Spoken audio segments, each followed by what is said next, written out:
All right, guys, thank you so much for coming out and seeing all these speakers and supporting your veterans and supporting this organization, Clever Talks. I am Brady with San Diego School of Survival. It's a veteran-owned local organization. We do outdoor education, bring veterans with us out teaching, hiking, survival, backpacking. It's a lot of fun. And I gotta be honest, I am scared shitless to be up here, to be honest with you. I'm really humbled to be here and speaking in front of, people like Mark Cuban and Frank Gripe and all these really awesome giant of men. I'll be honest with you, I was a radio operator and artillery in the Marine Corps.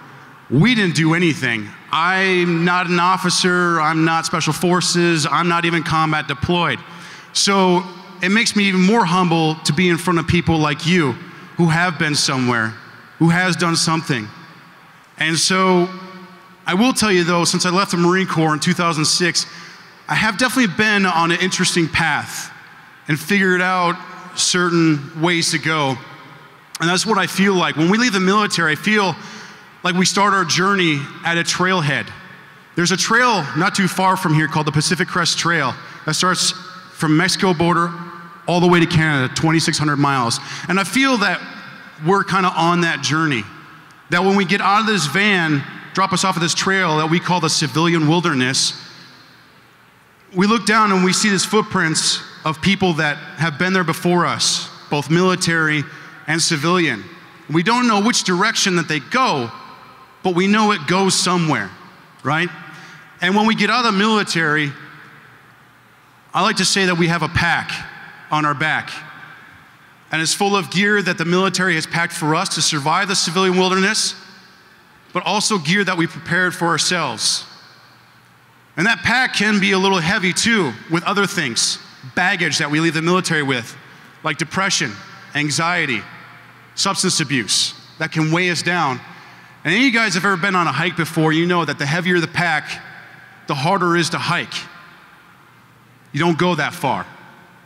And so that's that emotional baggage that can really weigh you down as you find your way. Now, I feel like when we leave the military, we have somewhat of a map. We have point A and we have point B. We know point B is success. We just don't know what it is. What is success? It's subjective.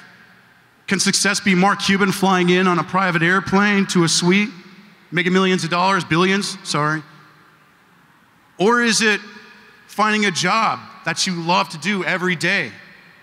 Finding a career that you enjoy? You don't have to make a lot of money, right? It's subjective. But we know that there's a point where we need to go to. And this map doesn't exactly have it drawn out for us, does it? We have to find our own way. And when we get out of the military, it's funny, everyone says, hey, have a plan. All right, when you get out, go to college, get a job. We're like, all right, whatever. And the commander tells us, hey, by the way, you're probably gonna come back in.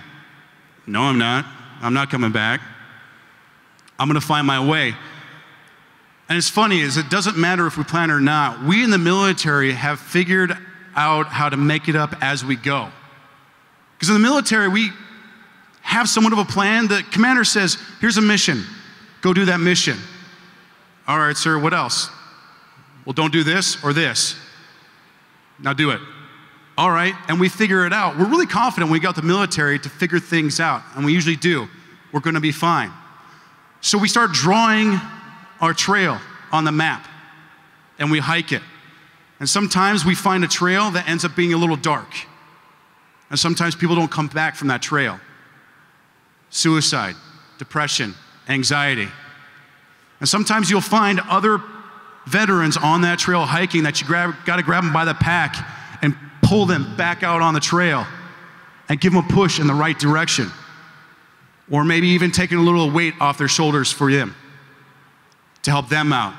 Maybe draw a trail for them on their map. Or sometimes they're there to help you out. Pull some gear out of your pack, lighten your load a little bit, and draw a trail for you. I got a buddy of mine. He works up in Mount Laguna. He helps the PCT hikers, the Pacific Trail hikers. And you start from, like I said, Mexico to get to him is 2 days. And it's all uphill. By the time they get to him, they realize they don't need all the gear in their pack that they packed. It's heavy. They're like, I need some help, please. It's heavy, right? So what Dave does is he takes his pack and he shakes them out in front of him and spreads it out and goes, you don't need this, you don't need that. Here's some tools to put in your pack. How do you trust a man to outfit you when you don't know who he is and give you gear that he thinks you need and take the gear away from you that you don't need? Because he's walked that path with them. He's hiked the trail with them. I'm hiking the trail with you guys. I'm on the same path. So let me be your outfitter for a few minutes and put some gear in your pack to help you out and maybe help lighten your load. So I don't know if you guys got pens or papers or anything like that, so I got some tools to give you. Tool number 1, and keep in mind, this is gear that I have in my pack that I want to give to you that I've somewhat figured out how to get me this far in life. So, tool number 1, communication.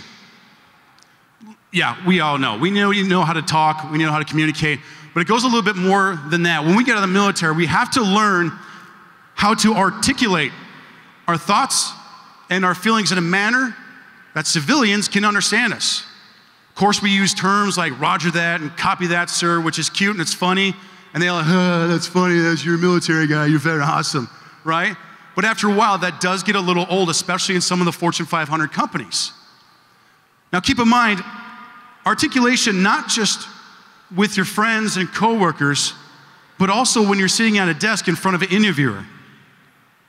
Your job is to articulate your skills to that interviewer in such a way that they understand how to exploit those skills for the profit of their company and compensate you at fair market value. That's the nature of a job interview. You sell them your skills, they figure out how to exploit it for the benefit of the company and then compensate you for it. That's the nitty-gritty. I know it sounds dirty, but that's what it is. Or you go out and find your own, start your own business too. That's another way of doing it. But that communication is key. Tool number 2, networking. Yeah, they told us at TAPS, go out, meet people, right? And people put on these weird functions where everyone comes up with a stack of business cards, a nice suit and tie, and go, hey, I'm Bill, how are you? Nice to meet you, I was a Marine, all right, how are you? And so, that's not networking. Drinking stale coffee, eating crap cookies as an organization where everyone's looking for an opportunity, but not one to give. When you network, it's not just about here's a business card. And here's the thing, we all on our dresser have a stack of business cards this big with people we don't know, but we're afraid to throw it away. I go through it and I go, I need that guy for whatever reason. I don't throw it away. So when you hand someone a business card, it's an opportunity to make an actual physical connection, a relationship with a person. They've given you 5 seconds of their time to give you that business card, so you make a connection, a relationship. It's not saying, hey, let's have coffee sometime. It's saying, hey, let's go have coffee tomorrow. I want to pick your brain. But it's also the ability for you to show them what you can do for them. When networking, people ask, I want to meet you. Why? Because you got something I want. That's not how it works. That's not how a relationship works. What can you give to them? Start off with that once. Say, hey, I'd like to help you out, and see where it goes from there. Third tool, charisma. The ability to attract people and have a good time. Be goofy, there's nothing wrong with it. I'm acting like a retard right now, a goofball on stage right now with you guys. I don't care, because it's fun. People like that. Charisma is that ability to bring in people close and people be around you. When you're uptight, get out the military and march around like this with a high and tight, stop doing that. Don't grow your hair when you get out, okay? But when you got a high and tight, people go like, oh, military, don't be that guy, relax. Have a good time, enjoy yourself, be goofy, bring people into you. If you want to learn about charisma, go talk to Donnie O'Malley, Rudy Reyes. Guys like those just bring people in around them and they have a good time and they listen.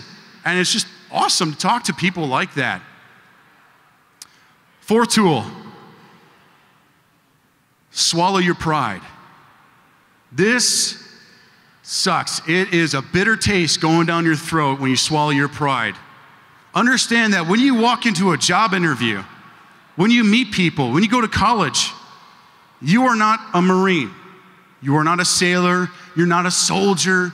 You're not an airman. You are now a civilian. You're in their wilderness. You are a civilian drawing from Marine Corps experience. That's what you are. And so you need to humble yourself in front of people. And if they ask you in military service, yeah, this is what I did. But here are my skills that help me help you. Swallow your pride. What are we on? 5? Fifth tool. This is really important. This is really personal to me. Find a hobby. I know that sounds really weird. Find a hobby. Now look, I don't have PTSD, but I have had my ups and downs when I'm out that has caused me to find some really dark places. Ones that it was really hard for me to pull out of. So I started looking for an outlet. See, the problem with anxiety and depression and PTSD, your brain chews on whatever issue it is, and it just gets worse and worse and worse and worse into the darkest hole that you can find. And it sucks, and you can't pull yourself out of it. You gotta find something to distract your brain. So finding a hobby. I personally, look, I work outdoors. There's something called a ferro rod. I don't know if you guys know, but if you strike it, it starts with fire. I carve antler handles to put onto them. And I noticed the more intricate I get with my project, the more my brain starts to fade away from my issue. It's distracting me. I think of it like I'm digging a hole in my brain. And the more that I do my project, the more that I carve my antler, the deeper that hole goes, and my problem, my anxiety, the issue that I'm thinking of, goes down there in it with it. And when I finish my project, it's dirt over the hole. So I've buried the issue. I've gotten done, I got a cool project, I snap a couple photos on Instagram, get a couple likes, like, yeah, that's awesome, that feels good. My brain doesn't focus on it anymore, and now I've resolved an issue in my head. Not resolved it, but I've buried it for a while. The problem with anxiety and depression and your issues is that it is like a zombie. It will dig itself up and grab you by the ankle, and so what you need to do is go back to your project, back to your artwork, back to your hobby. And the cool thing is the more that you do it, the better you become, and all of a sudden people are like, hey, I want that. People started wanting my antler bones. I'm like, that's cool, man. People are like, no, I want to pay you for them. So now I'm turning my hobby into a job. I'm earning money from it. That feels really good. That helps a lot. Another hobby I do, teaching outdoor education. I did it for free of charge for a long time, teaching survival. But then my wife got pregnant, and she's like, no, you can't go to the woods anymore. So I found a loophole. I started charging for it. Can't say anything after that now, can you? So I started teaching outdoor survival, and I realized other veterans are like, let's go out, I want to come with you. And we take them out to the woods, and we see that when we're hiking around, a lot of weight starts to fall off their shoulders. Weight starts coming off their pack, and they start feeling good. And it's not a cure-all, but we see a lot fall off their shoulders. I'm like, there's something to this. Veterans getting out, being outdoors with their brothers, being with another veteran. And so I decided to start a nonprofit organization called Triple B Adventures, where we take veterans outdoors, camping, hunting, hiking, fishing.